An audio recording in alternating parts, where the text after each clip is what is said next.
Counselor Ven fell silent, and Pak Soyen realized she had been holding her breath for the last several minutes of his account.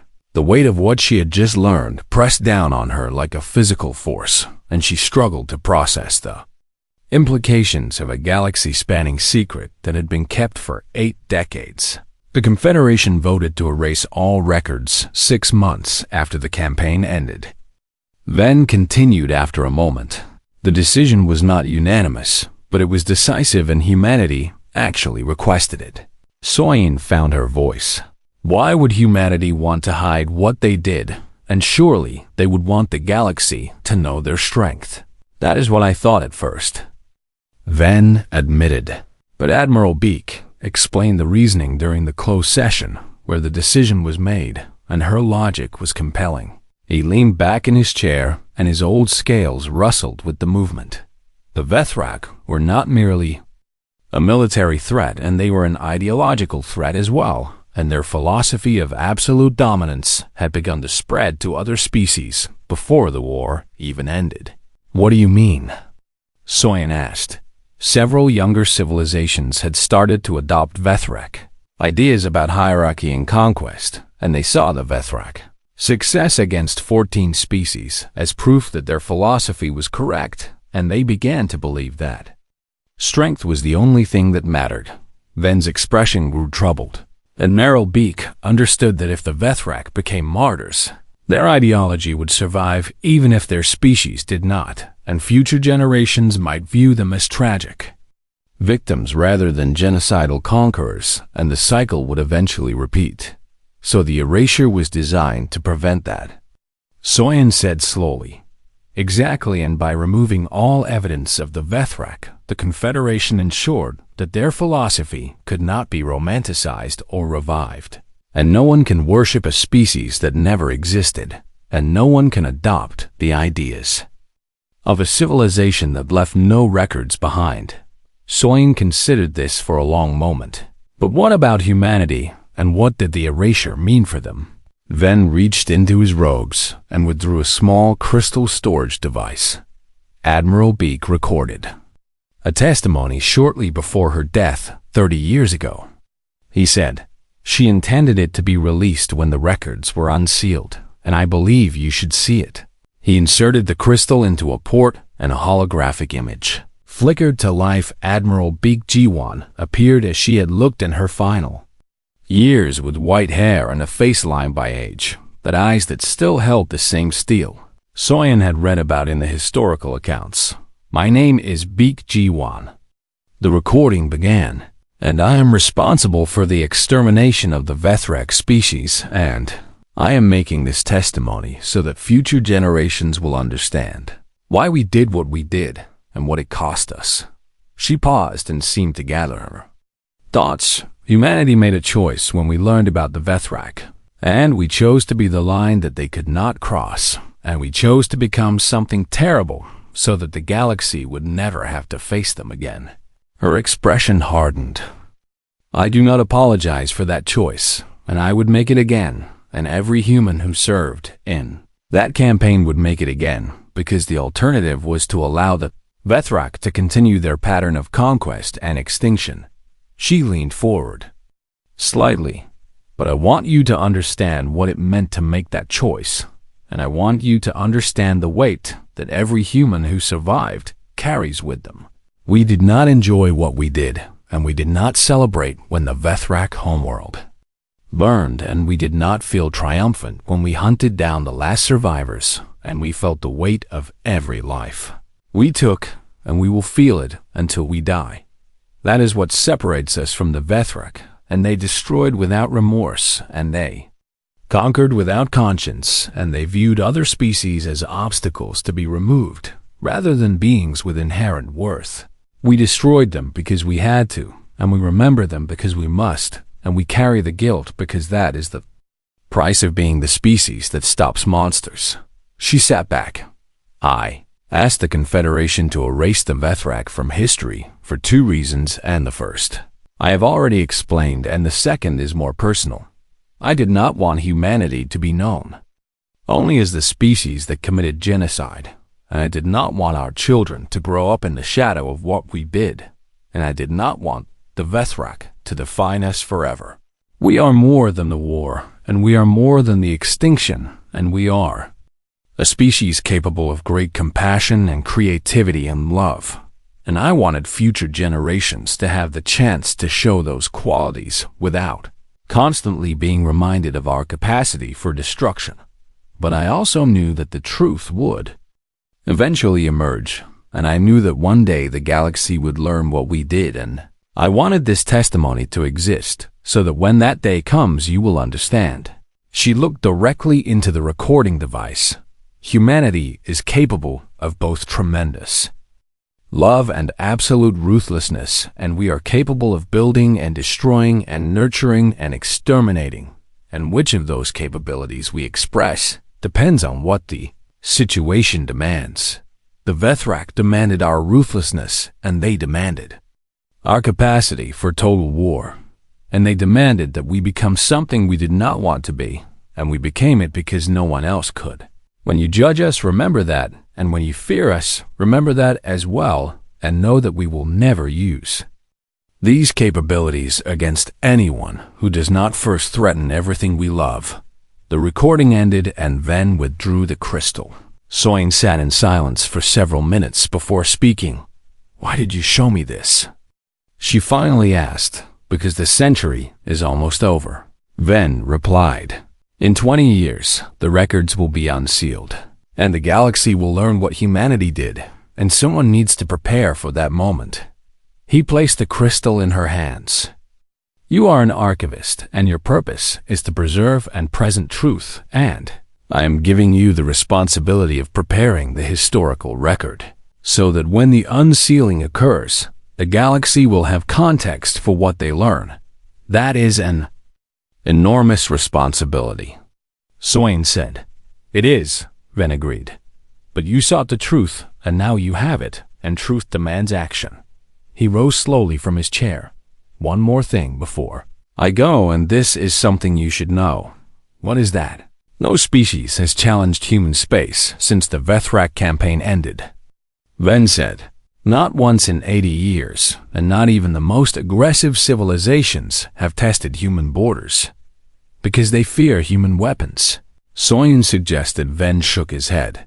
"Human weapons are not substantially more powerful than those of other advanced species, and that was true even during the Vethrak War." "Then why?" "Because they understand what humans are willing to become when pushed," Ven said quietly.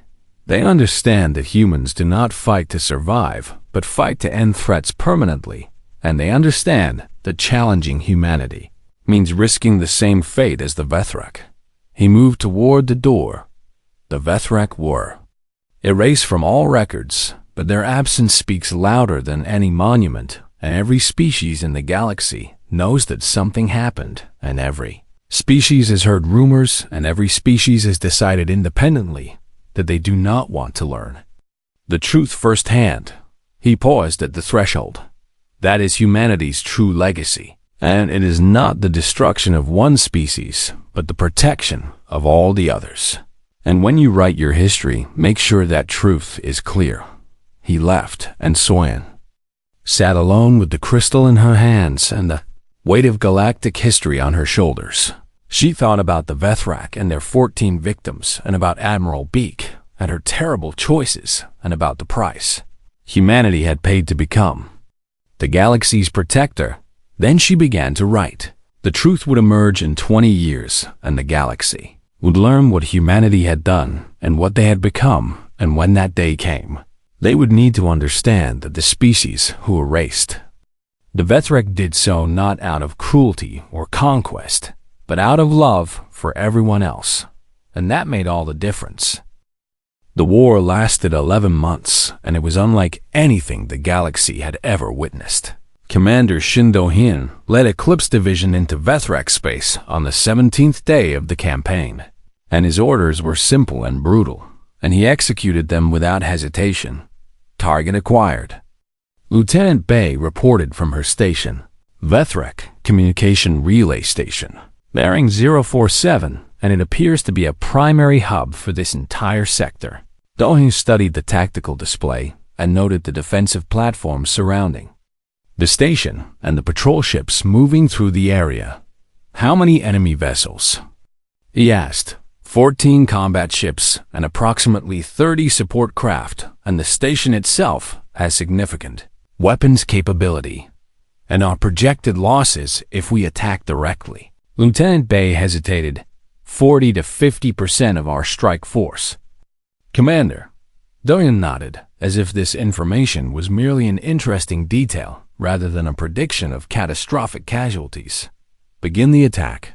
He ordered Eclipse Division struck with coordinated precision, and the battle lasted less than 3 hours, and when it ended the communication relay was debris and 11 human ships had been destroyed, and Do-hyun was already plotting the course to the next target. This was how humanity fought. The Vethrak had never encountered an enemy willing to sustain such losses and continue attacking, and their strategic calculations had always assumed that sufficient casualties would force any opponent to seek terms.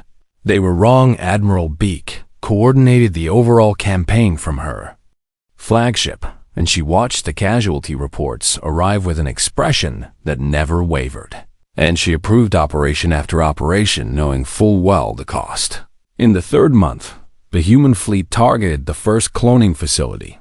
It was hidden deep in Vethrak space and protected by their most powerful defensive formations and conventional military doctrine would have considered it an impossible target. Humanity did not subscribe to conventional military doctrine. The assault cost 37 ships and over 4,000 lives, but the facility was destroyed, and the genetic templates stored within were incinerated, and one source of Vethrak reinforcements ceased to exist.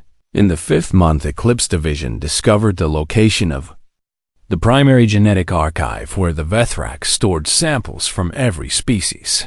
They had conquered. Commander Shin led the attack personally, and his ship was crippled in the opening exchange, and he ordered his crew to evacuate and then piloted the wreckage directly into the archive's reactor core.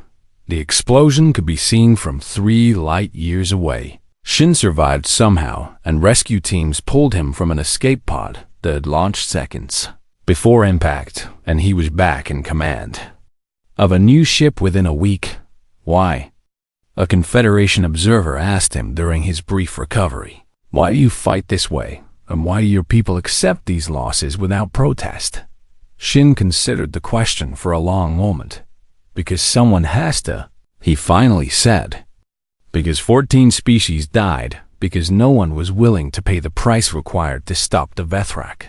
And we have decided that we are willing to pay that price." In the 8th month, the Vethrak began to realize they were losing High Sovereign. Kelthos convened his war council and demanded explanations for how a species they had dismissed as primitive and soft could be systematically dismantling their dominion. "They do not fight like any enemy we have encountered," his military commander reported. "They do not protect their flanks, and they do not secure their supply lines, and they do not retreat. When they suffer losses, and they simply continue attacking until the target is destroyed, then destroy them." Kelthos commanded. "We are trying," the commander replied. "But for every ship we destroy, they destroy 3 of ours, and they are willing to lose ships we're not willing to lose, and they are willing to sacrifice lives we are not willing to sacrifice. They are primitives." Kelthos insisted. "They should break." "They are not breaking," the commander said quietly. "I do not think they know how." In the 10th month, Admiral Beak received a communication from High Sovereign Kelthos requesting negotiations. She read the message and then deleted it without response. Second message arrived offering territorial concessions and the return of all Confederation prisoners, and the Admiral deleted that one as well. A third message offered complete withdrawal from Confederation space and recognition of humanity as equals and permanent peace. Beak finally responded. The Vethrak had 60 cycles to withdraw peacefully. She transmitted, "You chose to threaten extermination instead. Now you will experience what extermination actually means. The final battle occurred above the Vethrak homeworld in the 11th month of the campaign. The human fleet had been reduced to 60% of its original strength, and every surviving ship bore scars from countless engagements, and every crew had lost friends and family to the relentless campaign. But they had come to finish what they started. Kelthos broadcast a message on all frequencies as the human fleet surrounded his world. This is genocide. He declared to the watching galaxy, "These humans are committing genocide against my people, and we appeal to the Confederation to intervene, and we appeal to any civilization with conscience to stop this atrocity." Admiral Beak, broadcaster. Own response: 14 species are extinct because of the Vethrak. She said calmly, 14 civilizations were erased from existence because they trusted in mercy and negotiation and restraint, and we will not make their mistake. We surrender, Kelthos said, and his voice had lost all its previous arrogance. We accept any terms, and we will disarm completely, and we will submit to any oversight you demand. Surrender was an option 60 cycles ago. Beak replied, "You chose differently, and now we choose differently, and the galaxy will never again fear the Vethrak, because the Vethrak will no longer exist. Please," Kelthos said, and the words sounded foreign coming from a Vethrak throat. Beak cut the transmission. The bombardment lasted for 6 hours, and when it ended, there was nothing left of Vethrak civilization except debris and ash and the silence of the void. The campaign to eliminate remaining Vethrak forces throughout their former territory took another 3 months, and the humans were thorough beyond anything the galaxy had imagined possible. Every ship was hunted down and destroyed. Every hidden base was found and eliminated. Every genetic sample was located and incinerated. Every record was erased, and every monument was demolished, and every trace of Vethrak existence was methodically removed from the physical universe when it was finally over. Admiral Beak addressed the surviving members of her fleet. "What we have done cannot be undone," she said. "We have destroyed an entire civilization, and we have become something that the galaxy will fear, and we will carry this weight for the rest of our lives."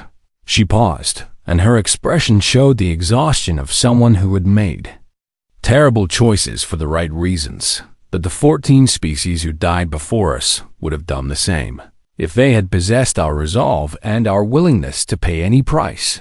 And we have ensured that no 15th species will join them, and that is the only justification I can offer.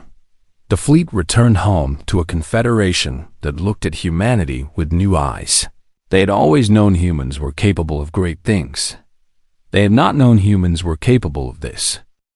Admiral Beak Jiwan stood at the center of the United Human Fleet's command center on Luna, and she studied the holographic display that showed the full extent of Vethrak territory with an expression that revealed nothing of her thoughts. Around her stood the most senior military commanders humanity had ever assembled, and behind them worked thousands of officers and analysts who had been pulled from every human colony and station across known space.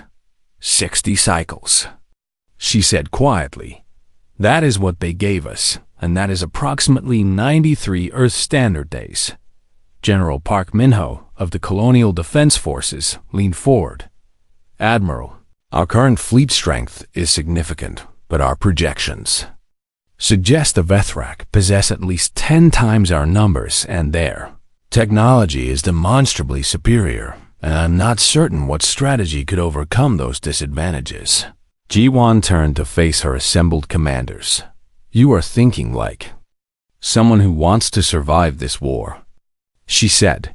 "You are thinking about defense and retreat and acceptable losses and terms of surrender, and all of the things that sensible military planners consider when facing a superior enemy." She gestured, and the display zoomed out to show the full scope of Vethrak space. 14 species thought the same way, and 14 species no longer exist, and the Vethrak have been doing this for millennia, because every civilization they encounter tries to survive rather than win. What is the difference? General Kim Sora asked. The difference is commitment, Ji-won replied. Survival means you accept that the enemy will still exist after the conflict ends, and winning means the enemy does not exist after the conflict ends, and we are going to win. She let that statement hang in the air for a moment. Humanity is not going to negotiate, and we are not going to retreat, and we are not going to accept any outcome that leaves the Vethrak capable of threatening anyone ever again. And if that means we have to absorb catastrophic losses, then we will absorb catastrophic losses. And if that means we have to do things that horrify our allies, then we will do those things and we will live with the consequences. Dr. Yoon Hana of the Prometheus Institute stepped forward with a data tablet. Admiral, my team has been analyzing the Vethrak technology samples recovered from the Enduring Hope incident, and we have identified several potential vulnerabilities. Tell me, Ji-won said.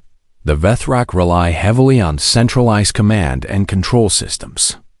Hana explained. Their ships are individually powerful, but they operate according to rigid hierarchical protocols, and if we can disrupt their communication networks, we can reduce their coordination significantly. She pulled up a series of schematics. Additionally, their cloning facilities appear to be concentrated in specific locations, rather than distributed across their territory, and their genetic archives are similarly centralized, and their shipyards follow the same pattern. Ji-won studied the schematics with growing interest. They are efficient. She observed. They have optimized their civilization for expansion and conquest, and they have never needed to consider what would happen if someone attacked those centralized systems, because no one ever has, Hana confirmed. Every species they have encountered has fought defensive wars and tried to protect their own territory rather than strike at Vethrak infrastructure. Then we will be the first. Ji-won said over the following weeks, the human military machine mobilized with a speed and intensity that shocked their Confederation allies. Every human colony contributed ships and soldiers and resources without complaint, and volunteers flooded recruitment centers in numbers that exceeded all projections, and factories that had been producing civilian goods converted to military production within days. Confederation observers assigned to monitor human preparations reported their findings. With growing unease, they are not preparing for a war. One Kirathi analyst wrote in her classified assessment, they are preparing for an extermination, and they discuss casualty projections of 40 or 50%, as if such numbers are simply the cost of doing business, and there is something in their eyes that I have never seen before. General Secretary Okonkwo addressed the Confederation Council 3 weeks before the campaign was scheduled to begin. I will be honest with you, she said to the assembled delegates. What we are about to do will change how the galaxy views humanity, and it will demonstrate capabilities and resolve that we have never revealed before, and some of you will be frightened by what you witness. She paused to let her words settle. The Vethrak have destroyed 14 civilizations, because those civilizations fought to survive, and survival means you hold back and you preserve your resources, and you hope the enemy will eventually grow tired and negotiate. Her expression hardened. Humanity does not fight to survive, and humanity fights to end threats permanently, and the Vethrak are a threat that cannot be allowed to continue existing. What exactly do you intend to do? The Sundari representative asked. Whatever is necessary. Okonkwo replied. We will destroy their ability to make war, and we will destroy their ability to rebuild, and we will destroy any possibility that they can ever threaten another civilization again. That sounds like genocide.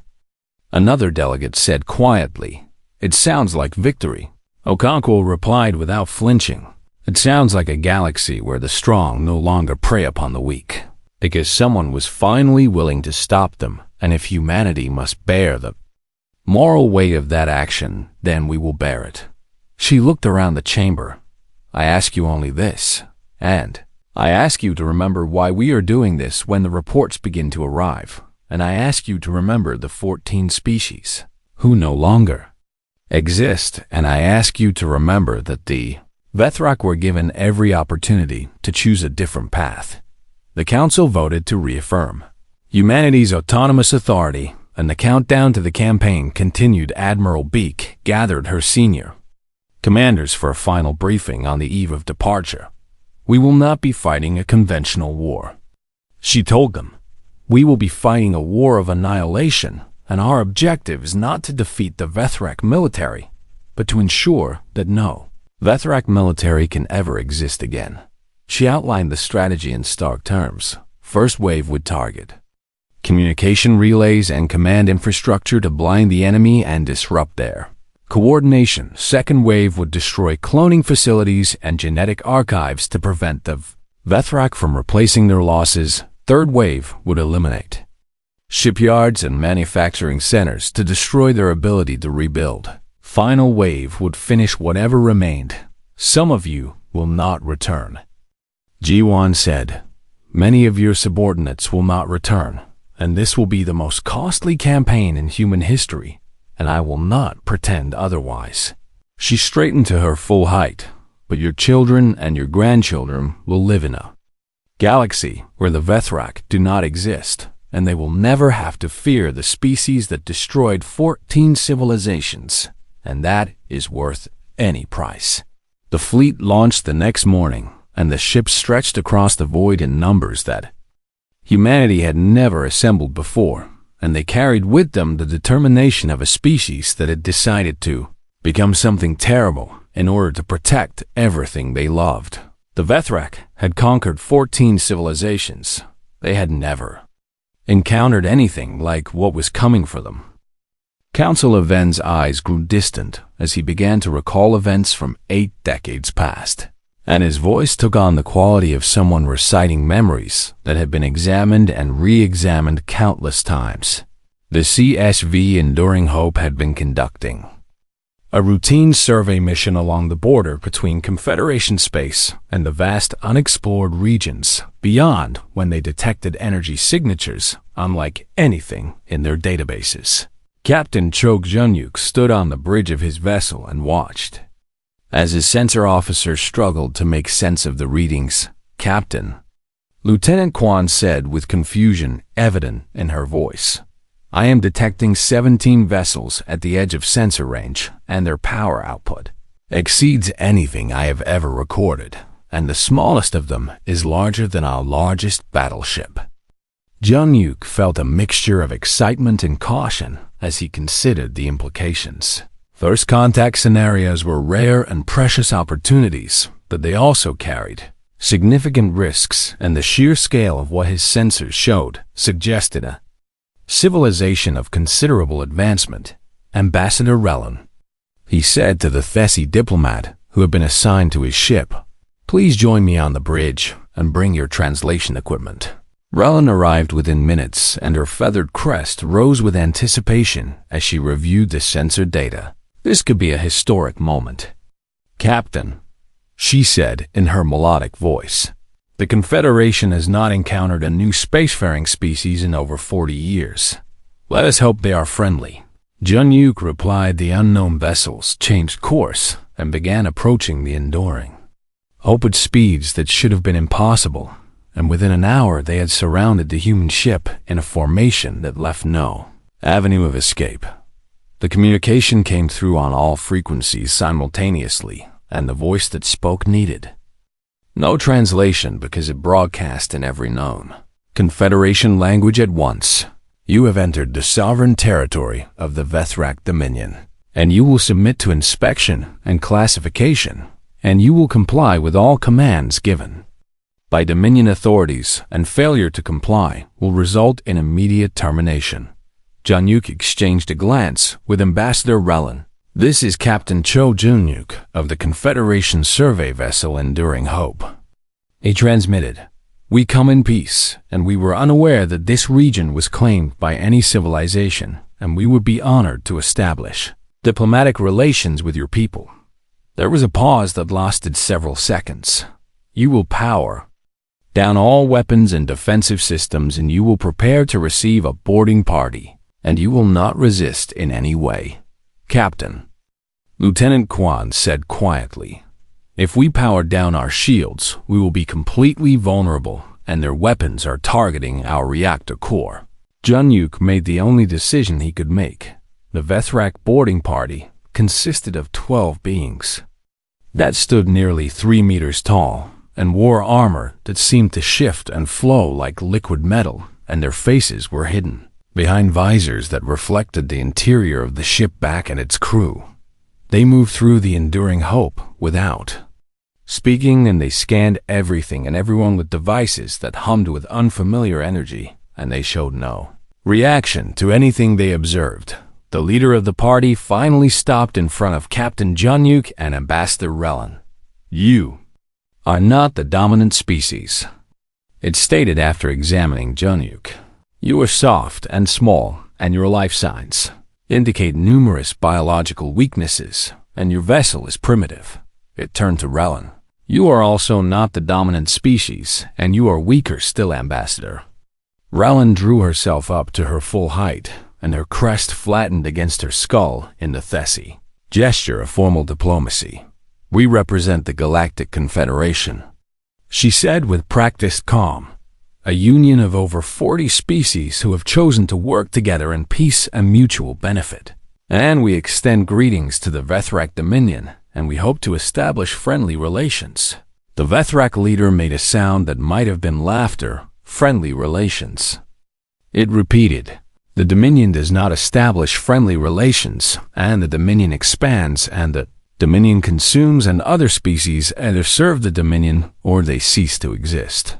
It gestured to its subordinates. "Kill half of them and return the survivors to their confederation with our terms." What happened next occurred so quickly that Jun-Yuk barely had time to process it. 6 members of his crew and 3 members of the diplomatic team were simply cut down where they stood by weapons that made no sound and left nothing behind except scorch marks on the deck plates. Ambassador Relin screamed as her 2 assistants vanished in flashes of light, and Jun-Yuk felt something inside him go cold and hard as he watched his people die. "You will return to your confederation," the Vethrak leader said, as if nothing of significance had occurred. "You will tell them that the Vethrak Dominion claims all territory within 1,000 light years of this position, and you will tell them that they have 60 of your standard cycles to withdraw all presence from this region, and you will tell them that any resistance will result in the complete extinction of every species involved." It leaned closer to Jun-Yuk, and its visor cleared enough to reveal a face that was angular and cruel and utterly without mercy. "We have done this 14 times before," it said. 14 species across 3 galaxies now exist only as genetic samples in our preservation vaults, and your confederation will be the 15th unless you are wise enough to submit. The Vethrak departed as quickly as they had arrived, and the enduring hope limped back to Confederation space with its survivors and its terrible message.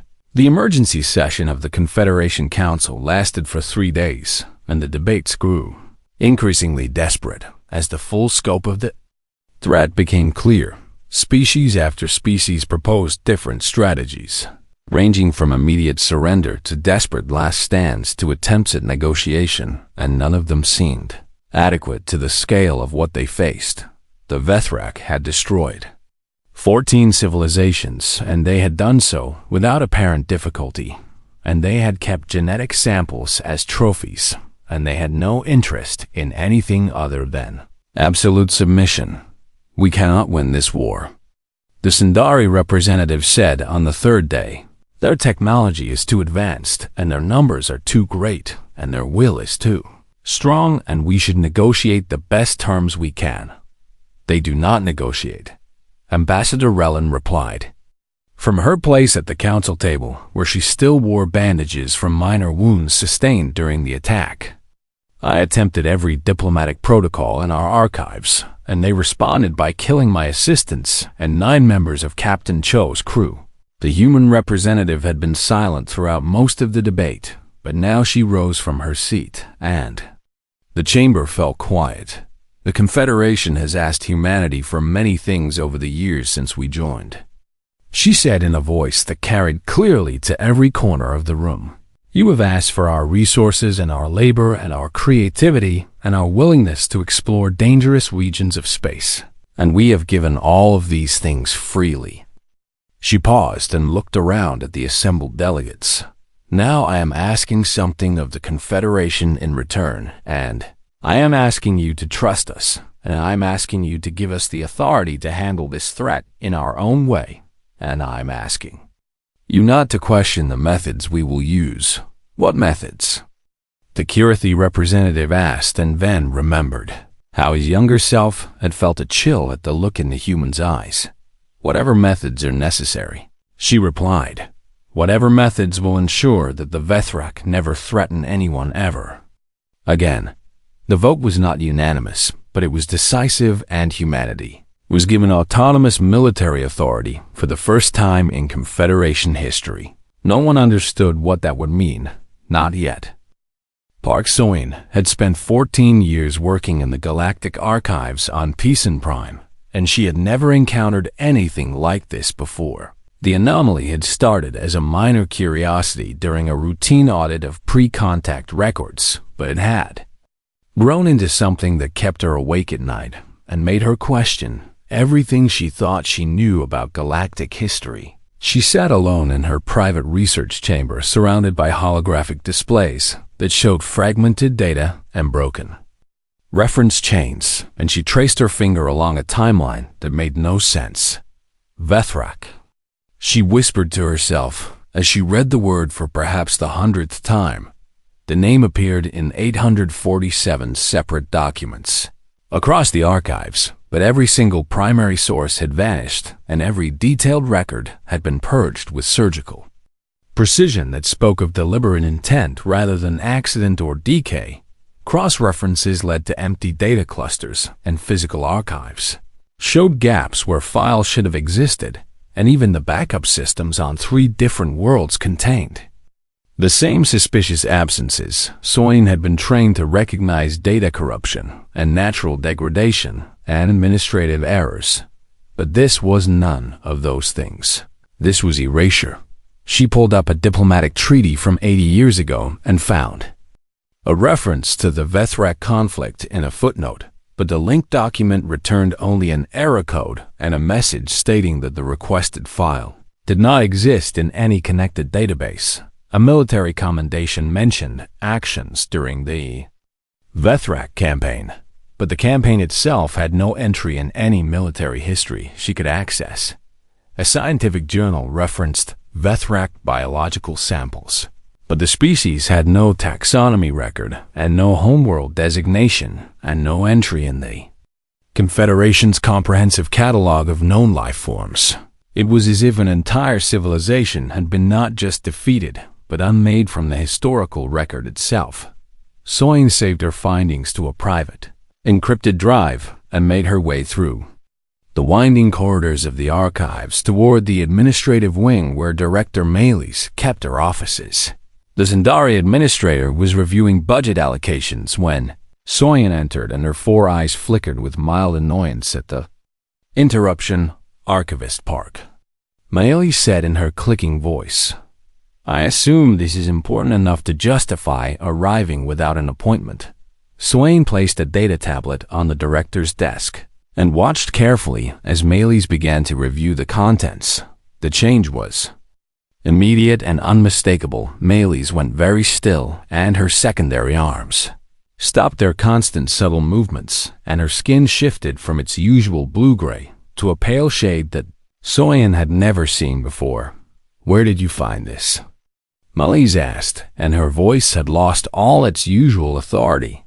I was conducting a standard audit of pre-contact records, and I noticed inconsistencies in the cross-reference matrices, and I followed the pattern until I found what you see there. Maylis pushed the tablet back across the desk with more force than necessary. You will discontinue this line of inquiry immediately, she said, and the words came out sharp and final. "You will delete your personal notes, and you will not speak of this to anyone, and you will return to your normal duties as if this conversation never happened." Soyan felt a cold sensation spread through her chest.